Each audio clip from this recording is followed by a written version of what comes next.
ৰহাত পেট্ৰলিয়ামজাত সামগ্ৰীৰ চোৰাং বেহা। ৰহাৰ মণিপুৰ টুপৰ পৰা পুনৰ বৃহৎ পৰিমাণৰ চোৰাং পেট্ৰলিয়ামজাত সামগ্ৰী জব্দ। ৰহা আৰক্ষীয়ে অভিযান চলাই মণিপুৰ টুপত গোপনে মজুত ৰখা AS01 SC 3190 নম্বৰৰ ট্ৰাকসহ জব্দ কৰে 7টা ড্ৰামত থকা প্ৰায় 1400 লিটাৰ চোৰাং পেট্ৰলজাত সামগ্ৰী। এই সম্পৰ্কত আৰক্ষীয়ে আটক কৰিছে 3টাকৈ চোৰাং বেপাৰীক। আৰক্ষীয়ে আটক কৰা অভিযুক্তকেইটাৰ নাম ক্ৰমে নগাঁও বটদ্ৰোৱা বৰিবজাৰৰ তফিজুল ইছলাম, ৰহাৰ মণিপুৰ টুপৰ ৰচিদুল হক আৰু মাৰফুল আলী। অধিক তথ্যৰ বাবে আৰক্ষীয়ে তদন্ত অব্যাহত ৰাখিছে। উল্লেখযোগ্য যে মণিপুৰ টুপ অঞ্চলতো বিভিন্ন চোৰাং সামগ্ৰীৰ ঘাটিত পৰিণত হৈছে।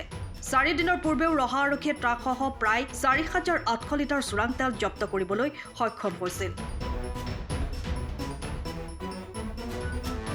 Bureau report, time of Assam.